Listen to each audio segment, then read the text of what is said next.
Hello and welcome to Japanatron. My name's Dave Pavlina, and Japanatron is a podcast about Japan, as you may have guessed, and life in Japan and Japanese culture. So let's get into it. Today's topic, and I've been wanting to do this one for a while now, is dating and nightlife. A very interesting topic.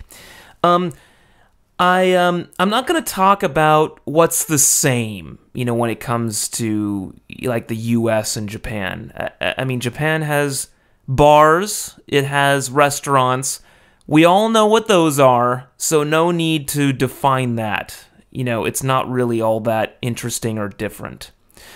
So I'm going to focus on things that during my life in Japan, I said, whoa, that's kind of different. That's a little different here, a little interesting, maybe good, maybe bad. I don't know. Let's see where we end up. Okay, the first one I want to cover is called the Gokon, also known as the kompa. The rough translation of this is like a singles party, like a Japanese version of a singles party.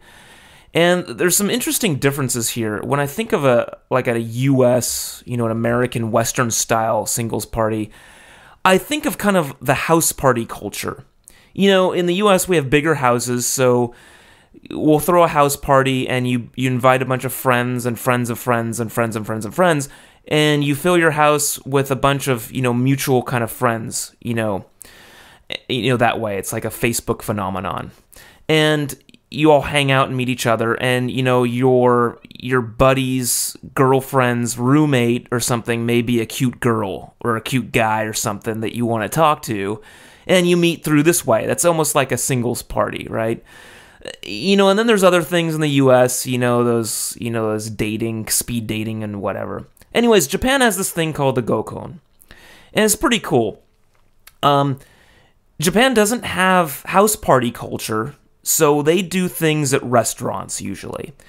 And they do these things where they get a balanced number of guys and girls. For example, 5 guys, 5 girls. And it might be like a guy and a girl who are dating already, and then the guy invites like 4 of his single friends, and the girl invites 4 of hers. Or maybe just like people all living in the same dorm, but you gotta have the balanced numbers. That's really kind of the main rule with Gokons. And you go out to a restaurant, and, you get 5 and 5, so it's perfectly balanced. And it's kind of like almost speed dating, I want to say. But it's cool because you're with your friends, like your friend invited you along, your guy friend, and you meet friends, the girls are like friends of friends or whatever. So it's almost similar to that house party thing, but they're going to do it at a restaurant, and they make sure that the numbers are balanced, which doesn't always happen, of course, in the U.S. with house parties. You might have, what's called a sausage fest. You get like a house full of dudes, and there's like 1 or 2 girls there, and you're like, oh, Jesus, let's get out of here. This is a sausage fest. With a Gokon, you're guaranteed there's going to be a girl for you, okay? Now, or a girl or a guy for you. And so it's cool is that you'll be sitting there, and, oftentimes they'll do almost like a formal introduction. They'll go around in a circle, and you stand up, and you say, hey, my name is, I know such and such, or whatever, my hobbies, I don't know. Some kind of, like, introduction, because you're all kind of having dinner. It's like a dinner party, I guess. I guess that's a good definition of it. It's a dinner party. It's a dinner singles party. And it's got to have that balanced number. Okay, and you go around and introduce yourselves. And the cool thing is there's often these rules where, the bummer would be if you're stuck talking to someone you're not into or you're not attracted to, or it's just not working out.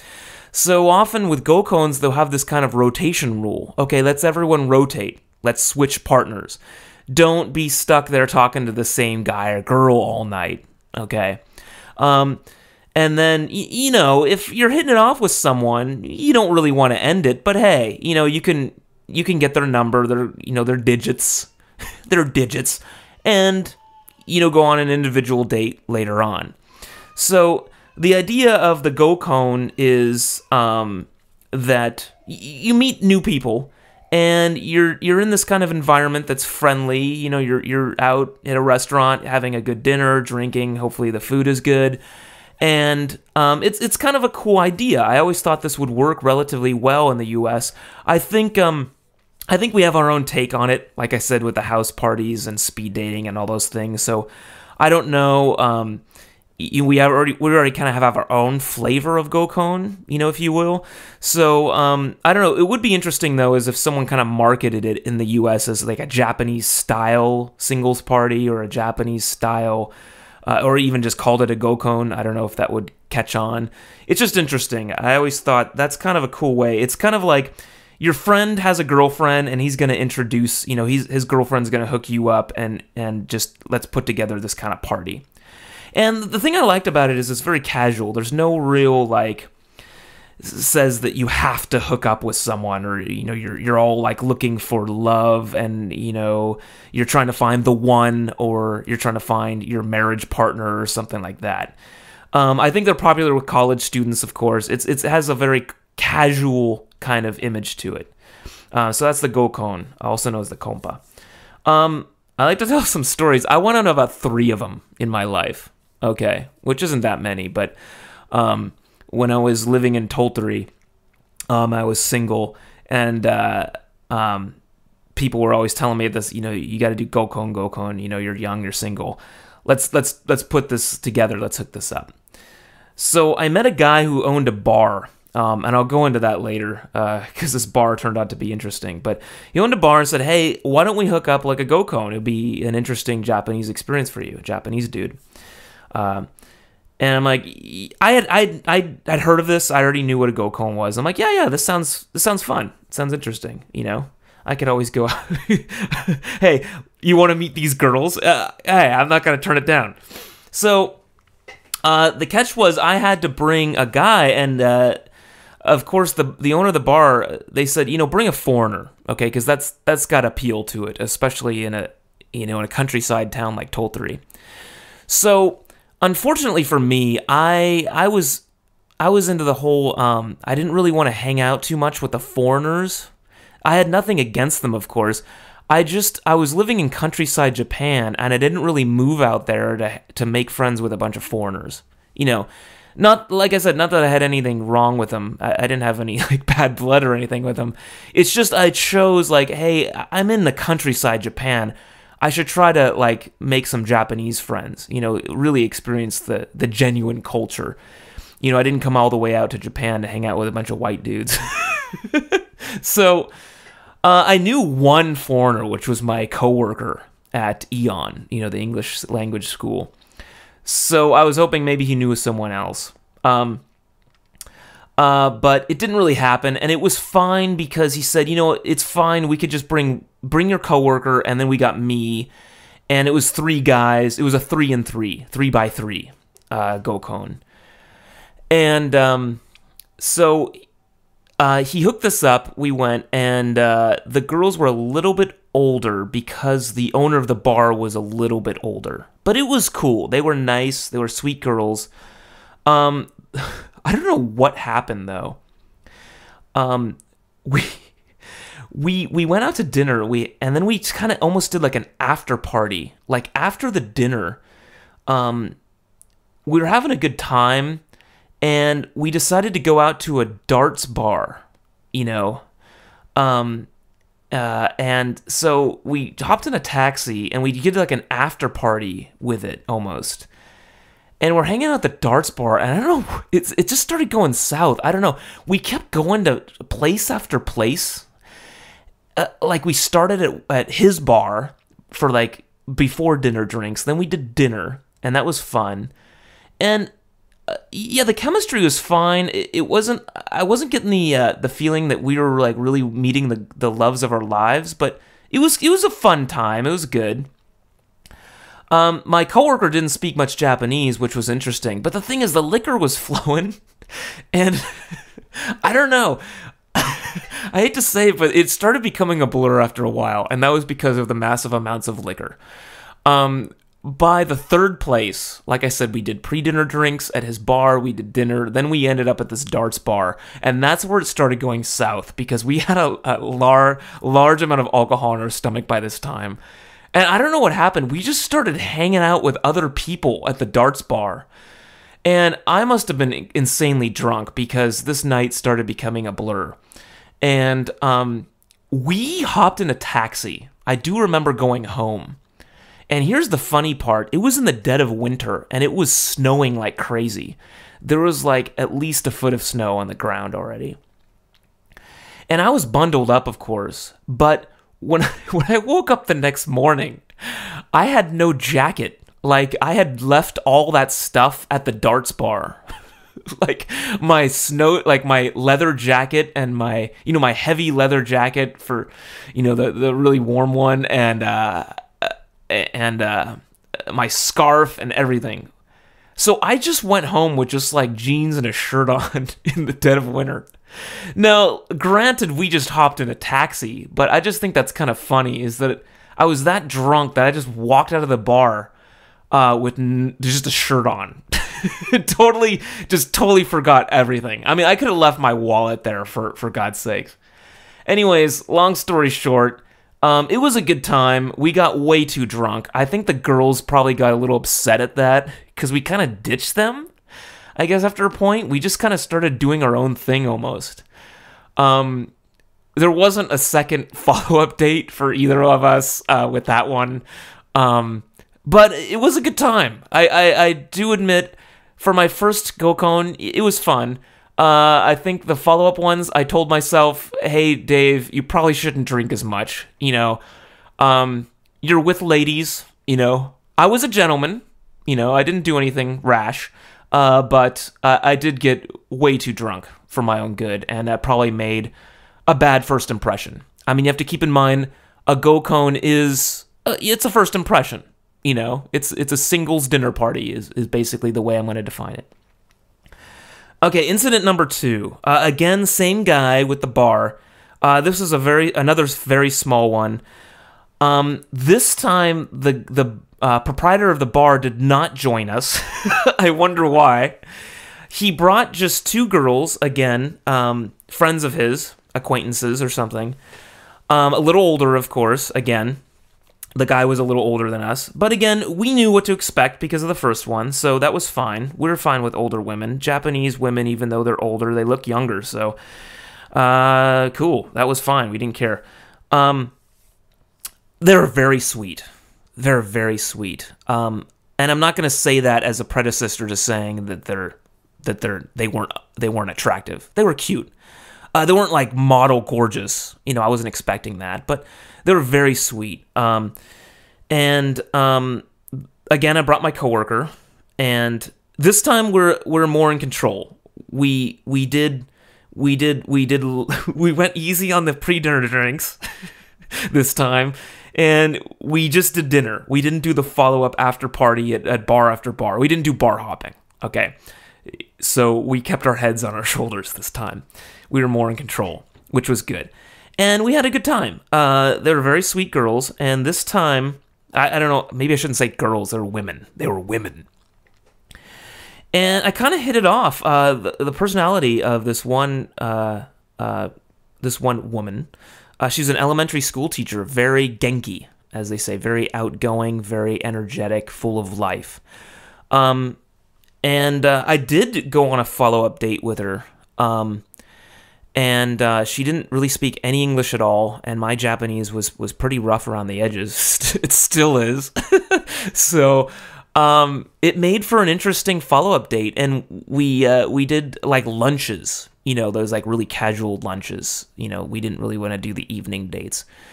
And she had a car, which was a bonus for me, living in the countryside with no car, because I had my bicycle. What a big winner I am. What a catch. The English teacher with the bicycle. Yeah. So, I don't know. It just didn't go anywhere. But I had a good time at the Gokon. And it's interesting. I want to make a side note, which Gokon's really taught me. And this is a life lesson. I like to say I have learned is I like the balance in nature about how it's interesting that the less attractive person you may meet at the Gokon usually has the better personality. And this last one we went, this incident number 2, the cuter girl, the more physically attractive one, which is the person that my coworker latched onto. He always, like, you know, gravitated towards the more attractive one. Hey, you know, God bless him. I would too. But it taught me a nice lesson, is that the more attractive one had the lesser personality, and the slightly lesser attractive one physically had the more attractive personality. And I like that. I love how that works out. It's just nature's balance. It tells me that the world and nature and everything, yin and yang, it's all fair. Okay? You know, the fat girl, the fat girl has the sweetest personality. Okay? The unattractive dude with the beer belly, the balding guy with the glasses, he's the sweetest guy in the world. He will treat you like a queen, like a princess. Okay? That's the way life is, man. And I love that. Because it's fair. It tells me it's fair. I cannot fucking stand it when I meet like a model hot girl that's like Mother Teresa. Now, this has never happened, fortunately.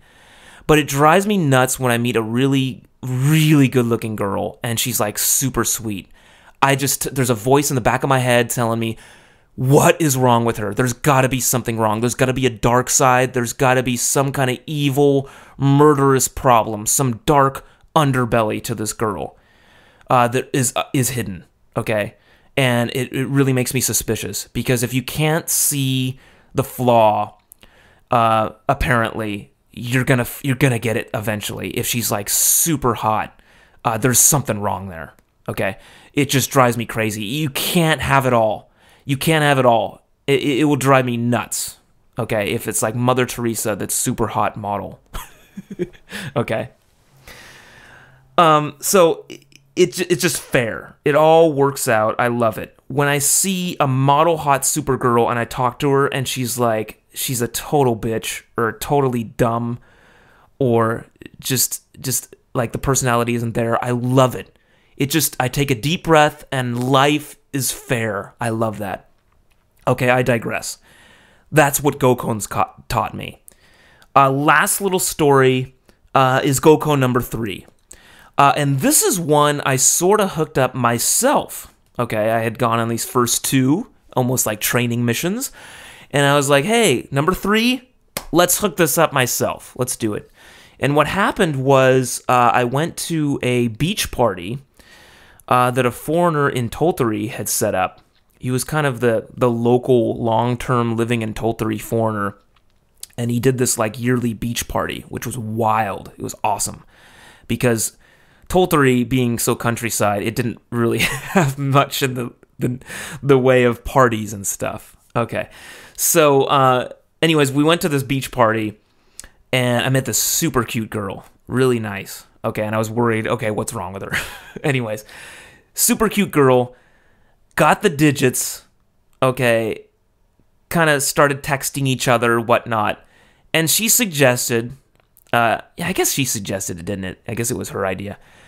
Let's do a Gokon. I'm like, hey, that's a great idea, because if we go out with just one-on-one, there's a little bit more pressure, you know?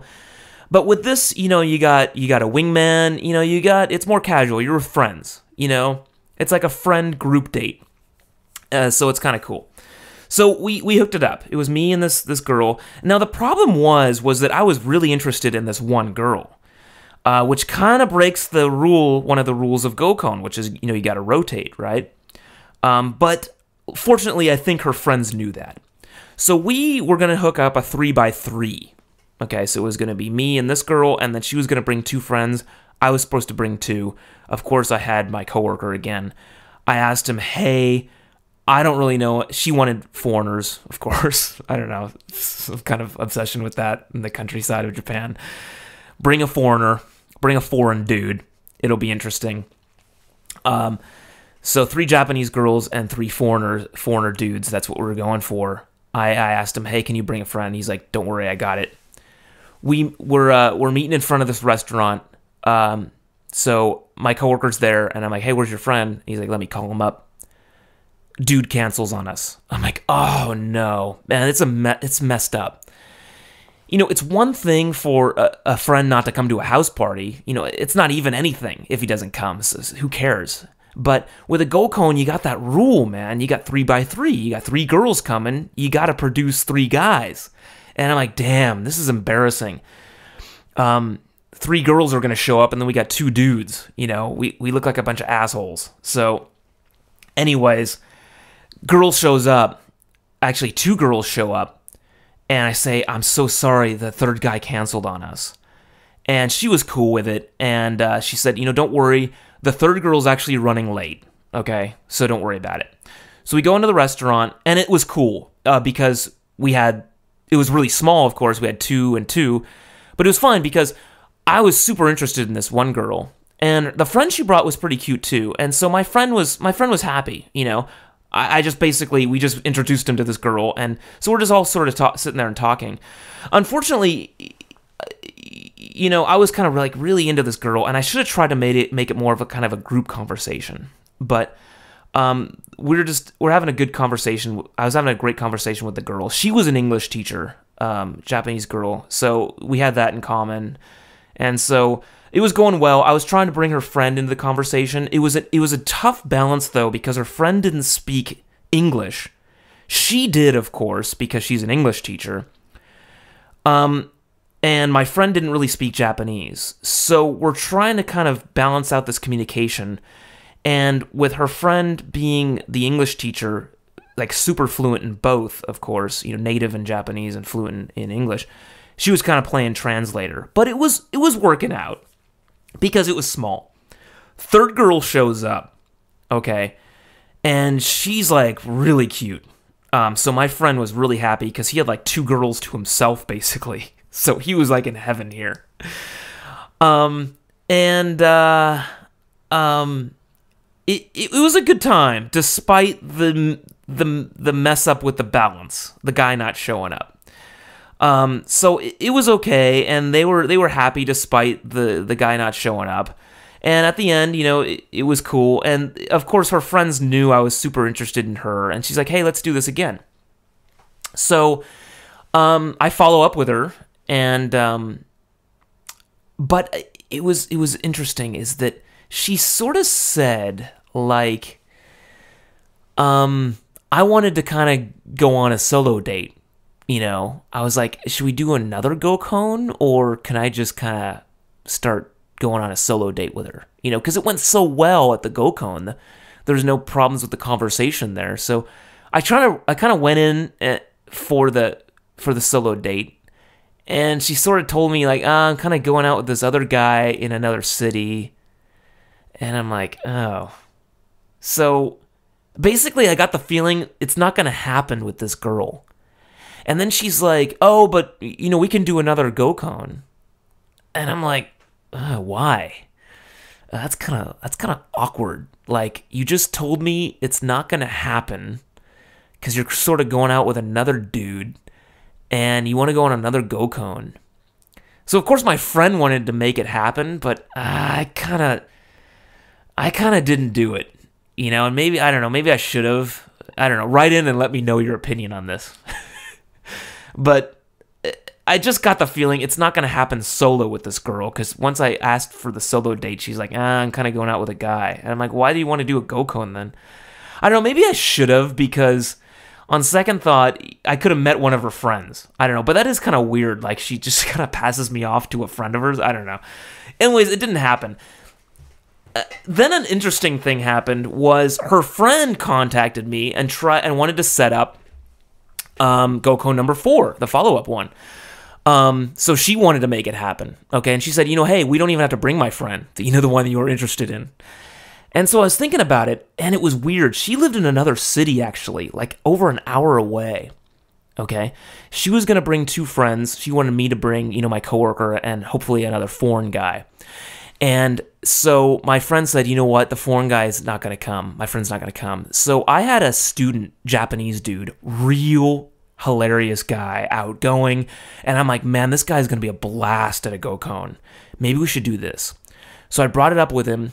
I knew he was single, and he's like, yeah, dude, let's totally do it. This will be fun. I found out from the girl, though, that her friends also live in this city, like over an hour away, and they were just like passing through.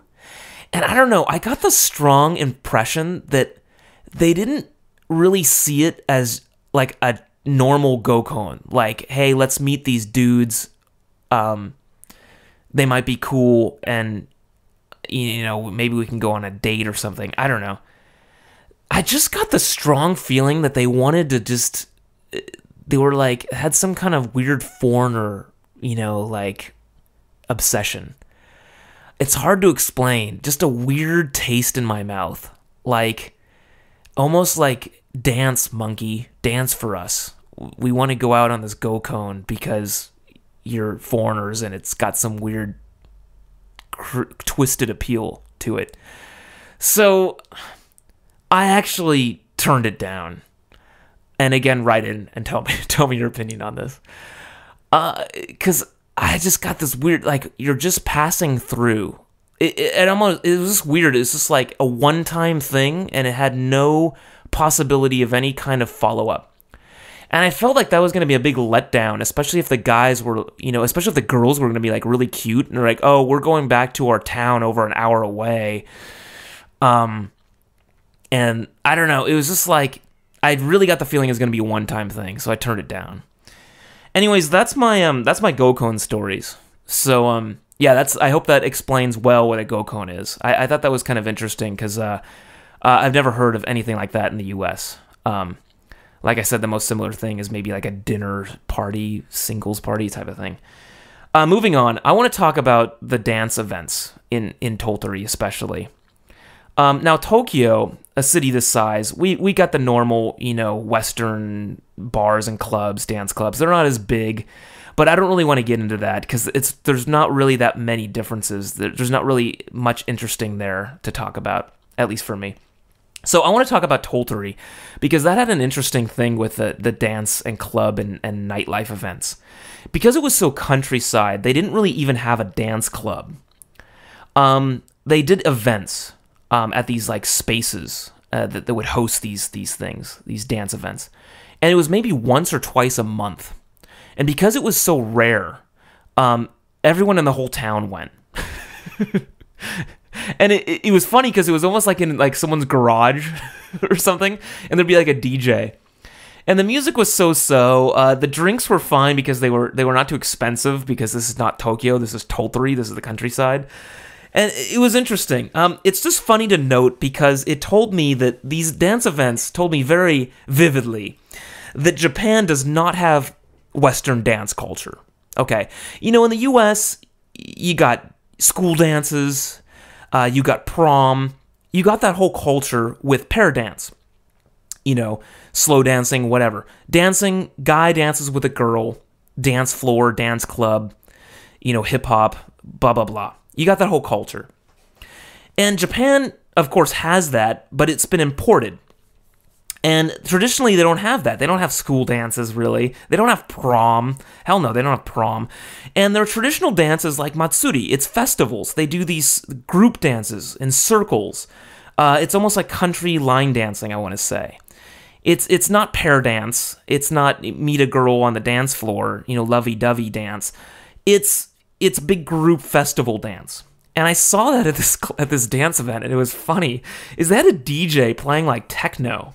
Okay, and you'd expect Western-style kind of pair dance, just a big chaotic dance floor with dudes kind of grinding up against, cute girls, or trying to, like, hey, baby. So it wasn't that, though, and I started laughing because I go to this dance event, and everyone is facing the same direction, which was very odd to me, almost like they're at a concert. But there's nothing to look at. The DJ is like off to the side, and everyone's just kind of facing a wall, looking at the same direction.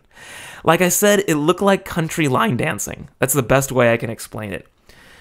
And at the same time, I want to say it almost looked cult-like. like they're worshiping the sun or something. Ah, the sun, we love you, om, om. It was so weird. It was almost like you have to stand here. This is your position. You're in position 14. You dance here. You must face this direction. It looked very rigid and very prepared. Not the chaotic kind of dance floor. And I said, why the hell? What's the point? Like, how do you meet a girl? You're not even dancing with anyone. You're just standing there dancing by yourself, all facing the same direction. It looked very odd to me. And this is really the only place I've ever seen this. When I went to dance clubs in Tokyo, of course, it was more Western style. It was a chaotic dance floor. But I thought that was kind of interesting. I don't know if that was only specific to Tottori or just the Japan countryside, but it looked very cult-like. Okay. The thing I did like is, like I said, it was a small town, so everyone was there. It's like, hey, the guy from the bar, and the waiter from last night at the izakaya. Everyone's there. Your students, tons of your students would show up. If you're an English teacher, all the English teachers in the town would be there. Like every foreigner in the town. That was kind of cool. It had that kind of country feeling to it, but it was funny. It's like a Japanese version of a country barnhouse dance. Let's do the barnhouse dance. So that was kind of funny. And like I said, it was so rare that it had that appeal. It's like, oh, this once a month, you got to go. Everyone's going to go to this thing. So it was kind of cool. One interesting side note, speaking about this dancing, this Western style dancing and whatnot, I heard recently, I don't really go to dance clubs anymore, of course. I'm an old dude in Tokyo anymore. And a friend of mine told me that at many dance clubs, bars, clubs, whatever, in Roppongi, I don't know if other areas in Tokyo, but dancing's been banned. And part of the reason is they say that Japanese girls were complaining a lot about, the aggressive foreign dudes grinding up on them, So it's just interesting to note is that Japan isn't really necessarily into this Western-style aggressive grind-up-against-me culture. That's not their culture. They weren't brought up on that. They weren't brought up on that. They didn't have prom with dudes grinding up on them, wearing tuxedos. So, yeah, it was interesting to note. It almost reminded me of Footloose, in the movie Footloose, dancing's banned, it's not Christian. So it's just funny is that a friend of mine told me, he's like, yeah, dancing's been banned in Roppongi. Now, I don't know the details of this, but I think it's true. I guess maybe it depends on the bar or club, but apparently dancing is banned at several dance clubs. Can you call yourself a dance club anymore in Roppongi? And maybe it's throughout Tokyo as well. I don't know. It's interesting. I'd say Roppongi probably because of all the foreigners there. That's the big foreigner hangout. So I don't know. Interesting to note that they went footloose in Roppongi. Moving on. This is a really interesting one. Very Japanese because I've never seen anything like this. I want to talk about hostess clubs. Hostess clubs and hostess bars. Now, the definition of this, and you're going to freak out if you've never been to Japan. Think of a strip club, but there's no stripping. A strip club without the stripping. Now, if you've ever been to a strip club in the U.S., you know that you go there and there's tons of girls, and it's just amazingly easy to meet girls. They just come up to you and start talking to you. Oh my God, what a fantastic place this is. Yeah, that's because they work there, okay? And they kind of flirt with you, and they kind of give you that feeling like, wow, this girl's like into me, she's like flirting with me. Okay, and then there's like, then you get a lap dance or a table dance and she takes her clothes off and then you give her the money and that's it. So you realize quickly, if you have a brain on your shoulders, if you have a head on your shoulders, that a strip club in the U.S., yes, there's that flirting element, but really it's just a business transaction, right? They're making money. Okay, it's just a predecessor to convince you to purchase one of their additional services, namely a lap dance or a table dance. Now, imagine that, but without that. Think of just the flirting element, and that's a hostess club. You go there, the girls are just dressed to the nines, just look elegant in these like evening gowns or whatnot. Young, pretty girls, of course, just like at a strip club, but they keep their clothes on. And you sit there and they flirt with you. It's like a flirt club. That's what we should call it, a flirt club. That's what a hostess club is. And the drinks are astronomically expensive, and you gotta buy the girl drinks, okay? But she works for the club. So I don't know. To me, it seems silly because obviously she's talking to you just to make money for the club, and you just gotta buy her drinks, as you're talking to her, okay? And she could probably pound them down so that she's making more money for the club. But that's really the point of it. She's walking around and she's flirting with you, and you're buying her drinks, okay? Now, I never understood that. Like, why the hell would you just do that? Like, what's the point? She's obviously just using you to make money. But I think, and this is one of those things that's just dark and hidden and secret in Japan, is that hostess clubs, I guess there's the potential for more, okay? You ask the girl for her phone number. Now, you usually don't do that at a strip club in the U.S., right? I mean, the stripper probably gets that all the time. But, I don't know. To me, a strip club is no place to hit on girls.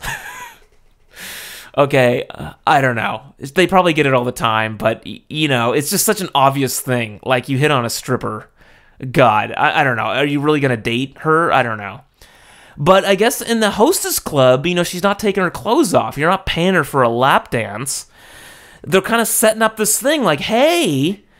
it's more elegant. It's more refined. She's sitting there flirting with you. You're buying her drinks. Sure, they're expensive, and you're paying the bar all this money. But hey, you might get something out of it. And I think there is that. I think that's the reason they go and they spend all this money. The Japanese dudes. And a student of mine, an older guy, business guy, married. Interestingly enough, married. He had what's called a bottle at this bar. He spent an astronomical amount of money on his own bottle of whiskey. That's the drink of choice at these places, with his name on it at the bar.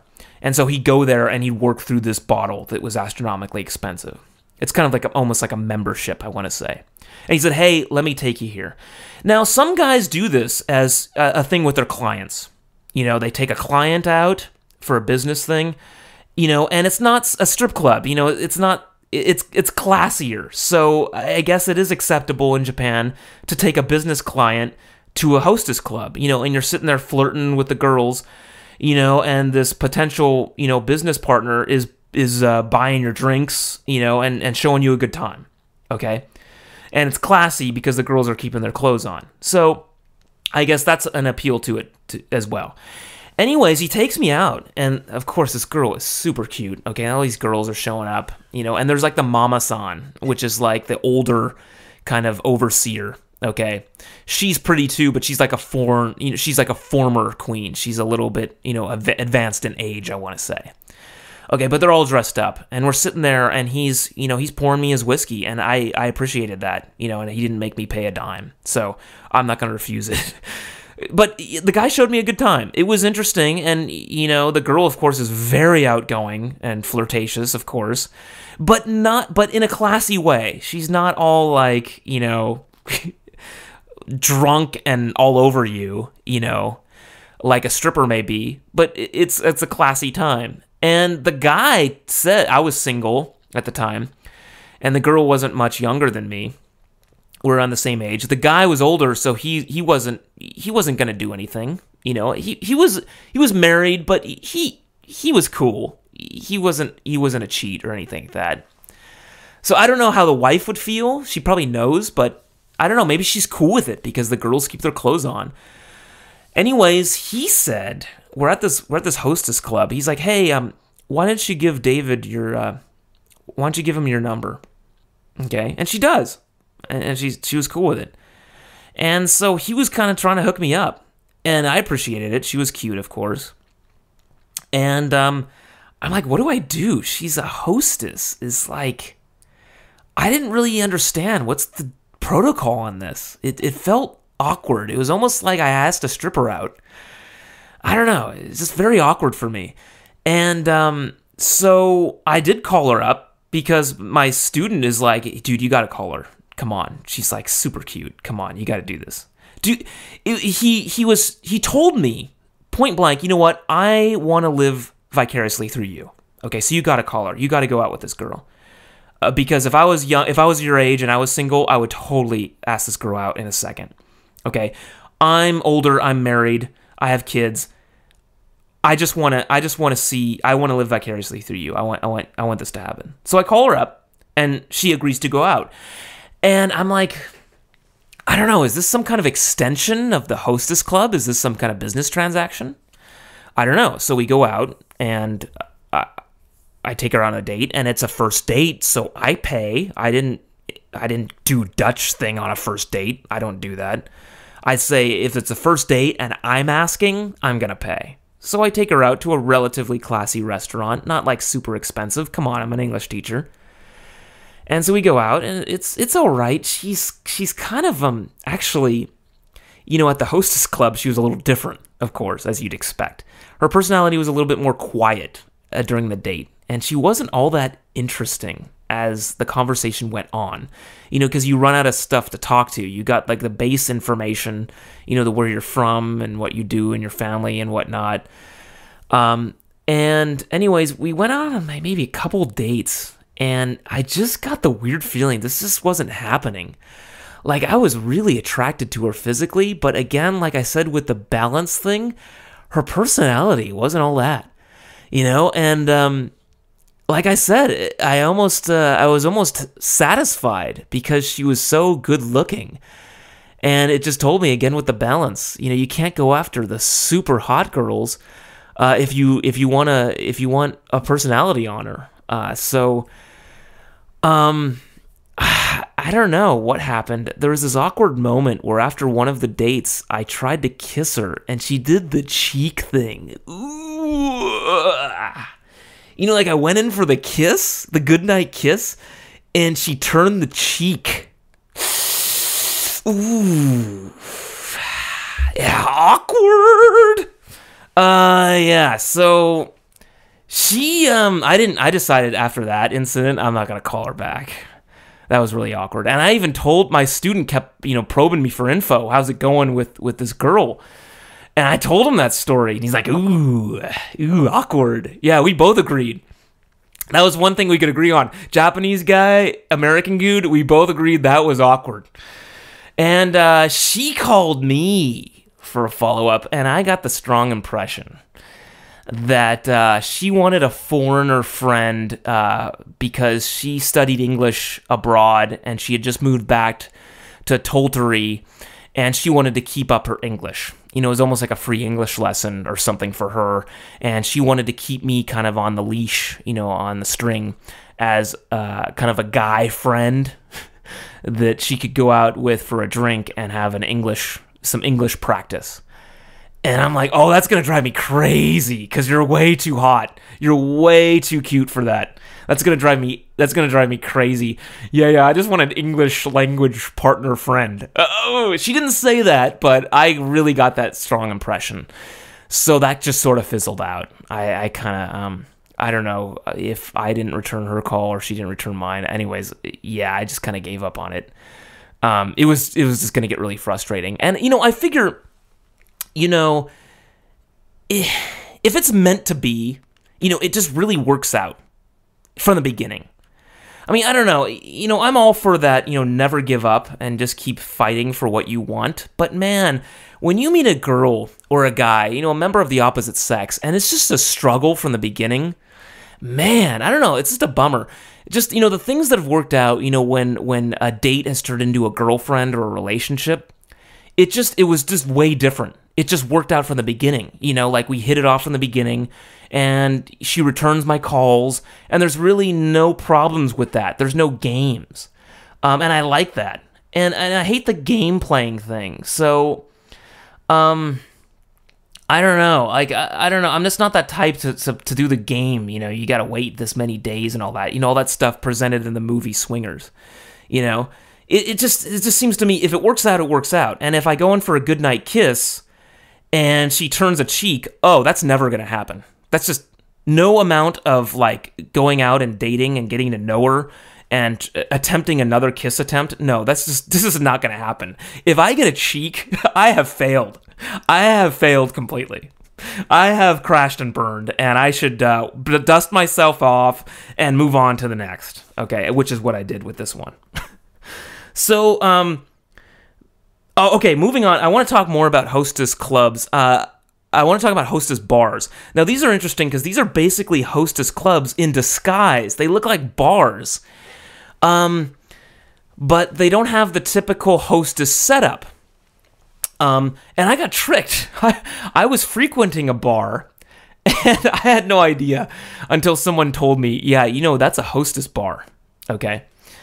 I went to this bar, and basically it was just like any other bar. It was pretty small. It had a bar area, and it had some tables.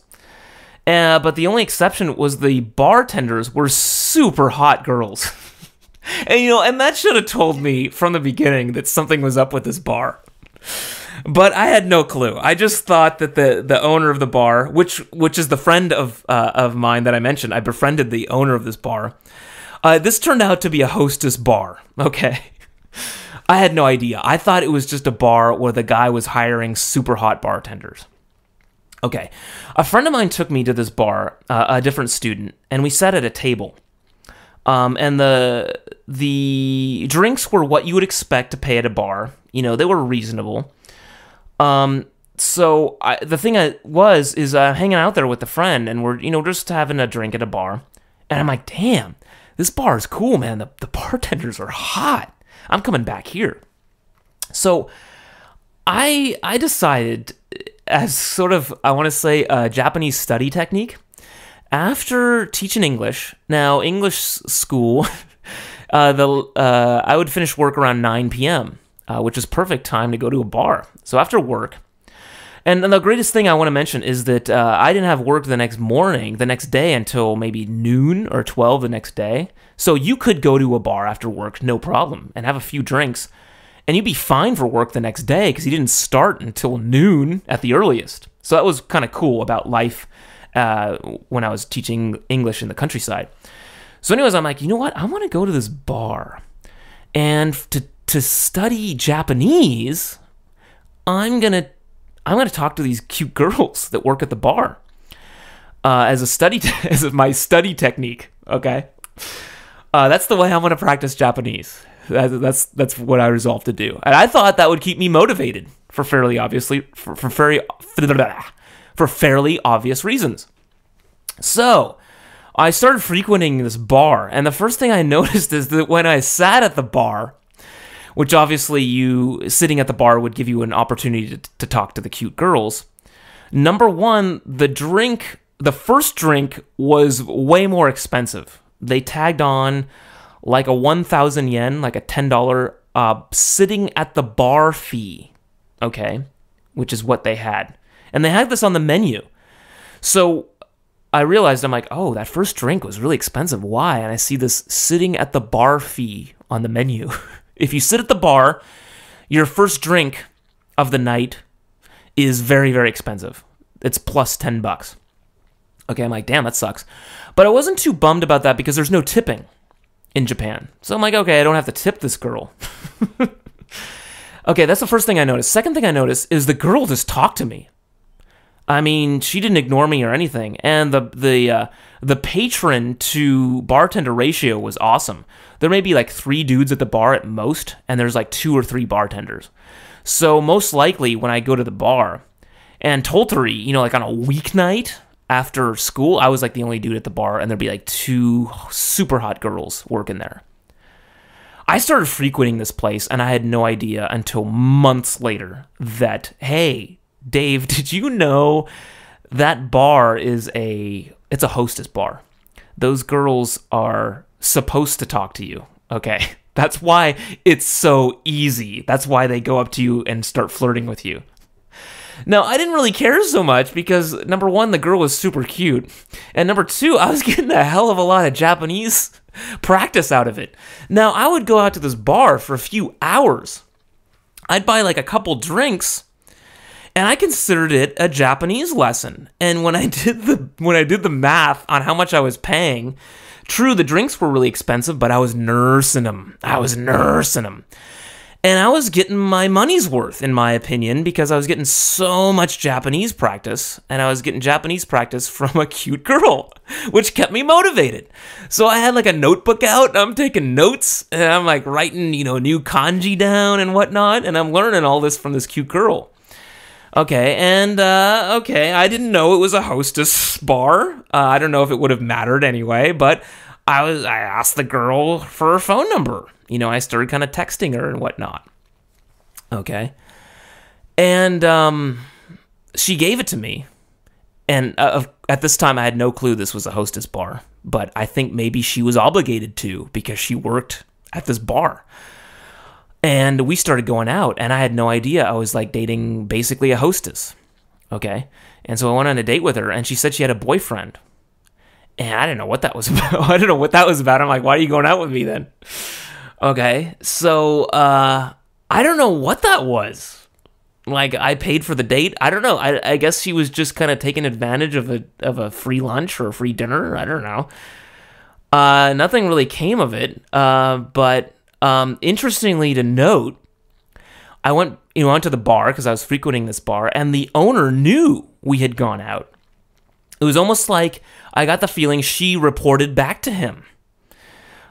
She was checking in with him, or he was checking in with her. Hey, I went on a date with this guy. And it was a really awkward moment. He was asking me about the date. And it was unsaid, and I totally misunderstood. I don't know what I was supposed to do in this situation. And I've asked Japanese friends, I've told them this story, and they still don't even know what to say. They've given their different opinions. And one of the opinions I heard was I was supposed to give this guy some money or something. I don't know. And I've heard that as well, is that one thing with the hostess clubs is it's really unsaid. There's a lot of kind of dark side, don't talk about it stuff with hostess clubs. There's more than meets the eye with these places. You start dating this girl, you got to pay for that. I don't know. It looks like it's out of the realm of the hostess club. It's just personal. You're going out with the girl herself, but I don't know. There's a little bit of I'll be honest, a little bit of prostitution there. And I've heard that said many times, is that hostess clubs and bars are just fronts for potential prostitution. And that if anything physical happened with the girl I asked out, or I don't know, that hostess that gave me the cheek, if she didn't give me the cheek, I don't know, maybe we started doing stuff. Maybe she was protecting me. Maybe if something happened, she was gonna tell her boss and I was supposed to pay for that. I don't know. Write in and tell me if you know. I haven't heard a good answer for this. I've told Japanese friends this story, and no one has ever given me a straight answer. It's one of those dark side things that's just unsaid. You're just supposed to know, and I don't. And I don't know. I don't know how many people do know. I don't know. Is there a book I can read? But apparently that is a truth to it, is that it's actually just a front for prostitution, and that you can ask the girl out, and if she goes out with you and something physical happens, you have to pay somebody for that. How much or what the schedule of payment for that is, I have no idea. But it's interesting. Culture is interesting, huh? So yeah, it's just funny because, in the U.S., it's stuff like prostitution is just so much more explicit. Like there's ads for escorts and whatnot, and everyone knows what that is, But hey, maybe I'm speaking from an American point of view, is that of course I know what that is because I'm American. And maybe Japanese, of course. Don't you know that hostess clubs are just prostitution houses? Didn't you know that? Of course, it's so obvious. But to a non-Japanese, it's not obvious. So, I don't know. It's just funny to note, though, because if you ask an American, if a Japanese person living in America says, "What's an escort?" Because an escort is just a name for a prostitute, but you don't. I mean, it's not like defined that way. It's like a prostitute has this definition, but an escort has a different, definition. So it's possible that a Japanese student, for example, comes over to the U.S. to study abroad, and what's an escort? That question could be posed, and an American would say, it's a prostitute. Okay, let me tell you. An American would probably just say that, straight out. But in Japan, I've asked, what is a hostess? What is a hostess club? What is a hostess bar? And I don't get that straight answer. I don't get it's a prostitute. I don't get that at all. So that's an interesting difference with Japanese culture. There's a lot of roundabout, indirect communication, of course. And that's been said a lot about Japanese culture.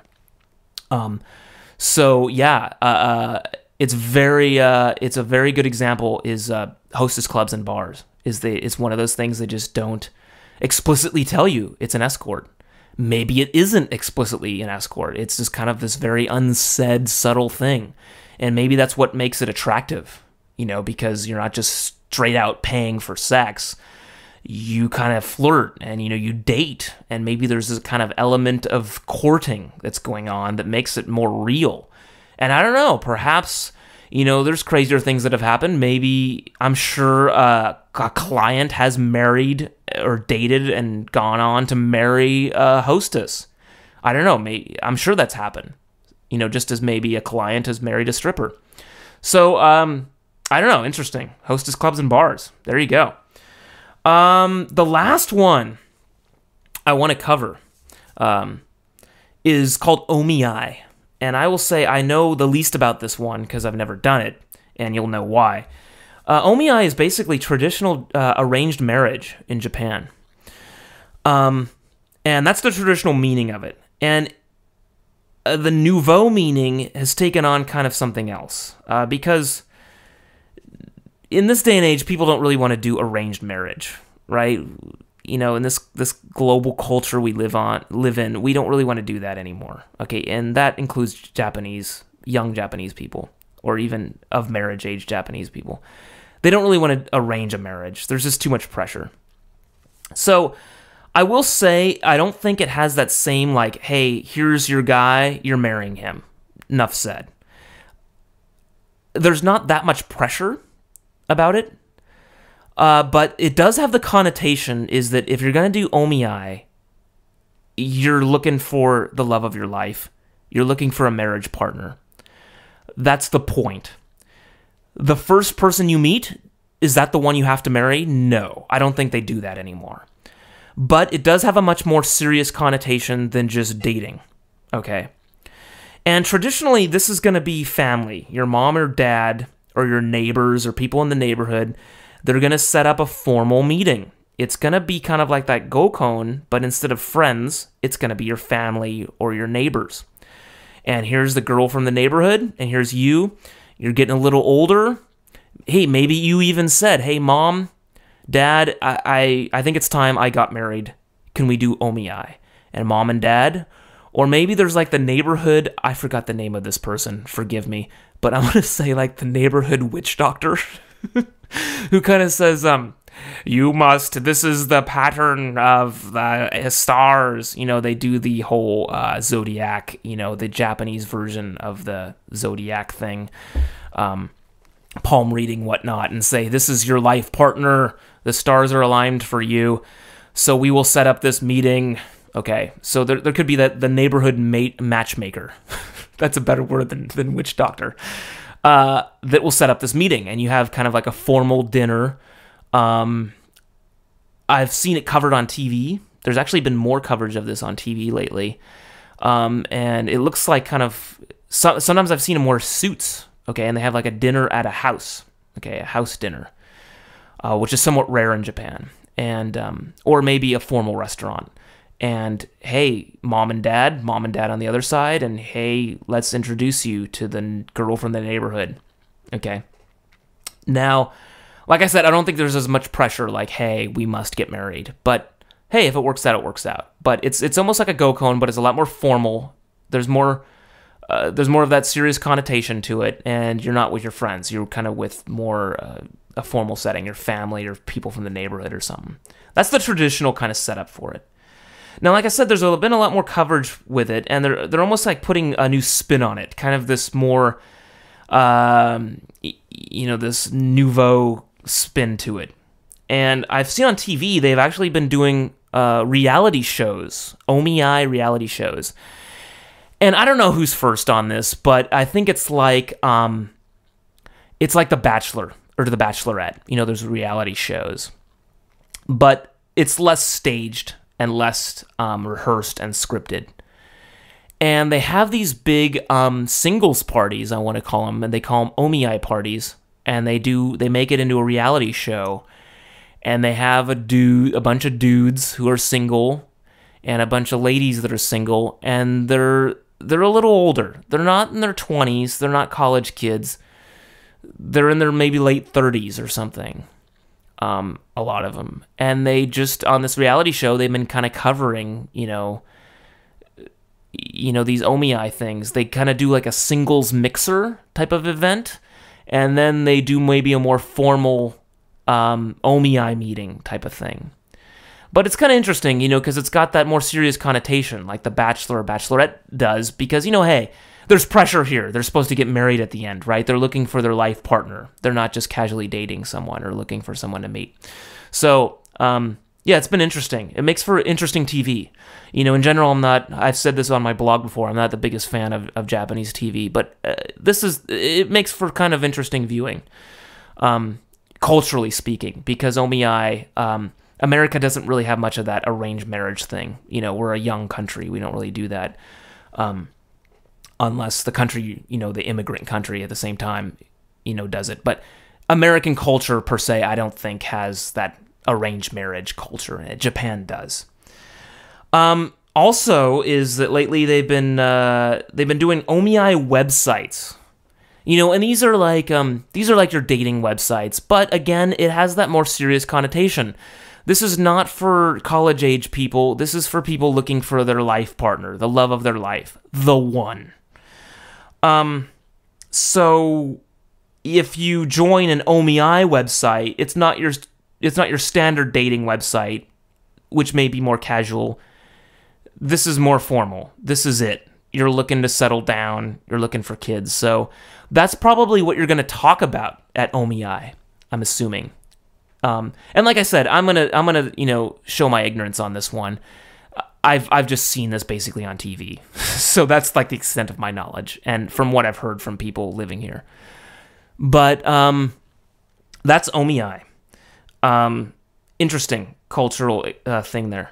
So yeah, that's basically the 4 things I wanted to cover about dating and nightlife in Japan. I thought that was interesting differences between Japan and America. That's all for now, folks. Take care. You have a good day, okay? And talk to you later, sweetie. Bye.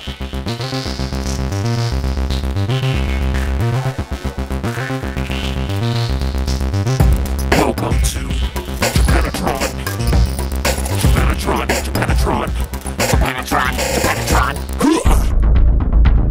You have received this transmission from the Comedy Podcast Network.